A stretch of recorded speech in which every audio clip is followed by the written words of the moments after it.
we had some consultants come visit us recently at Fool HQ, and I think we all know the joke about consultants, and consultants make this joke about themselves, and it's that they've always got their own framework. Generally, they have a matrix. It's usually like a 4-box matrix, right? There's an x-axis and a y-axis, and each one is going to lead into one of 4 quadrants that everybody fits into, depending on whether they went high or low on the x-axis and high or low on the y-axis. And so that's the old joke about consultants. They make it themselves. They always have that matrix-like framework.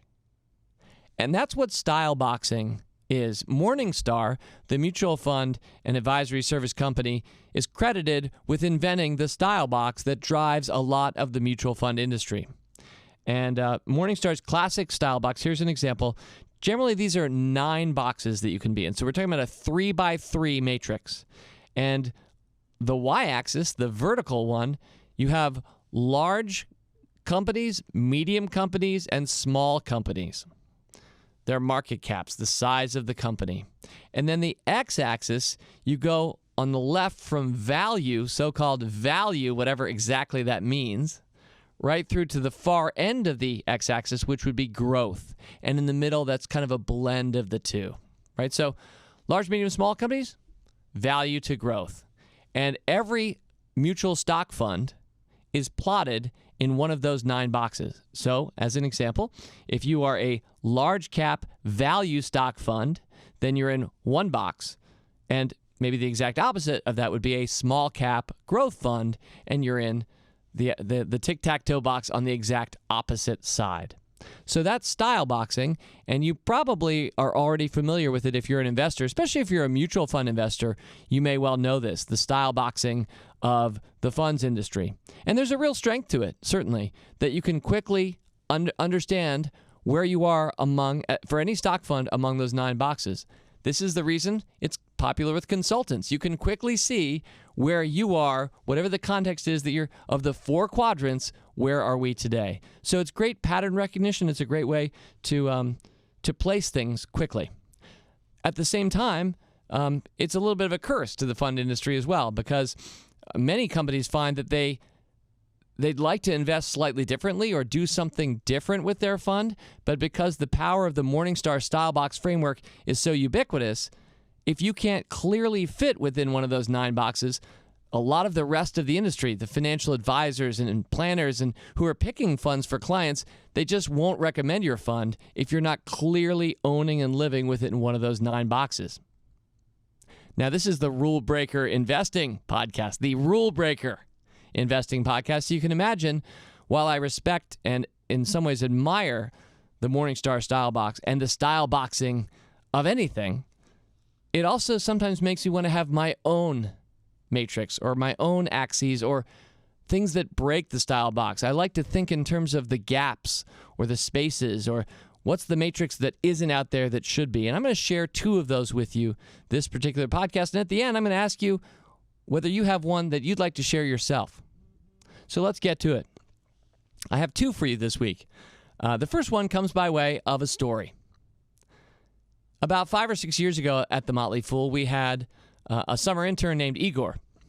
I haven't seen Igor since. He was an excellent summer intern. Igor, if you're hearing this, hi there. I'm about to tell the story that I remember from you. Igor was an American, but with a strong Russian accent. I gather his parents were first-generation Russian-American. And he was here at the Fool. We have about a dozen summer interns every year at the Fool, usually a very talented bunch.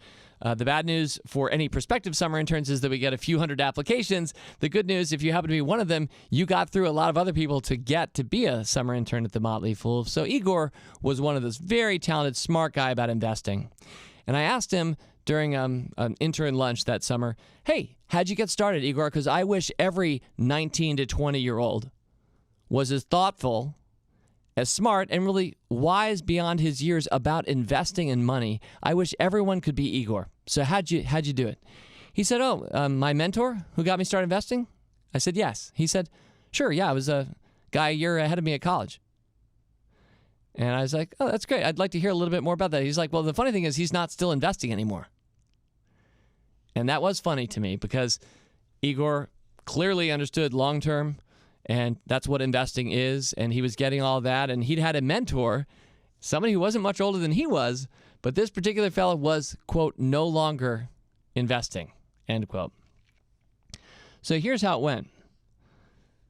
And this is going to lead to a style box. It's going to be 4 quadrants. Get ready. What Igor said about his friend was that his friend had 2 things going on in his mind about investing.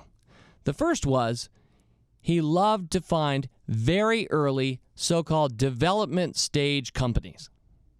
These are companies, not only did they not have profits, in some cases they didn't even have revenues yet. These are very early stage companies, and his friend loved this kind of company. And it was part of the passion that his friend had about these companies that led to him wanting to teach others about investing. He loved development stage of companies. So that was one of the 2 traits that marked his approach to investing. The second was he loved to go almost all in when he invested. He was a so-called focused investor. He had very few companies. And so when he found something that he liked and he believed in, he would pile what you and I might think of as an alarmingly high percentage of his money into those few ideas.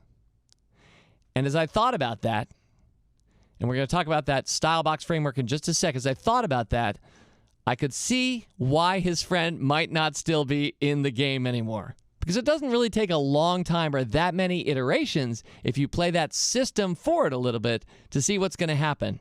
You might get it right a few times, but if you get it wrong, you lose a lot of your money. And when you're specifically targeting early stage, development stage companies, it seems fairly likely that a few of those aren't going to play out so very well.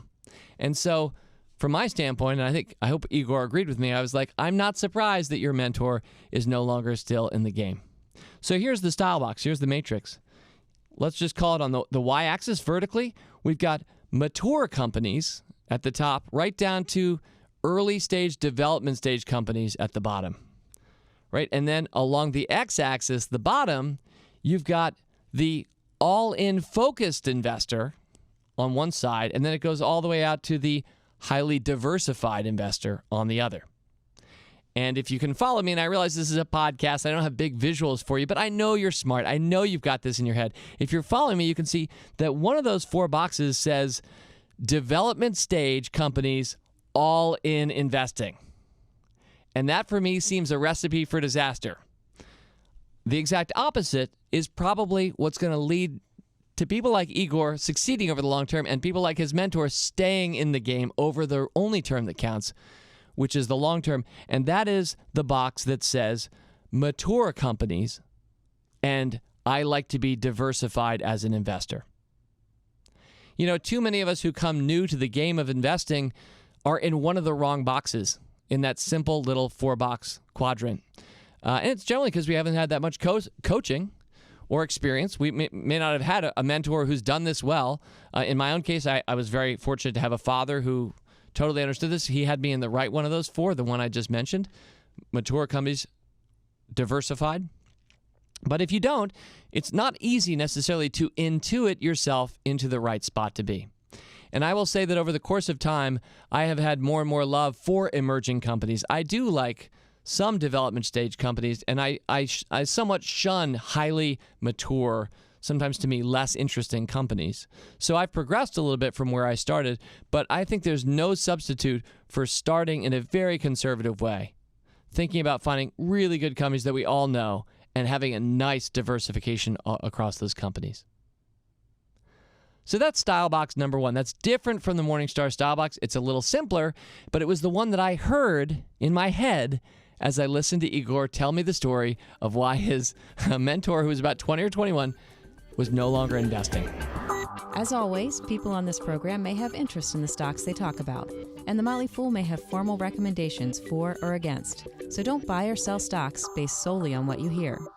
Learn more about rule breaker investing at rbi.fool.com.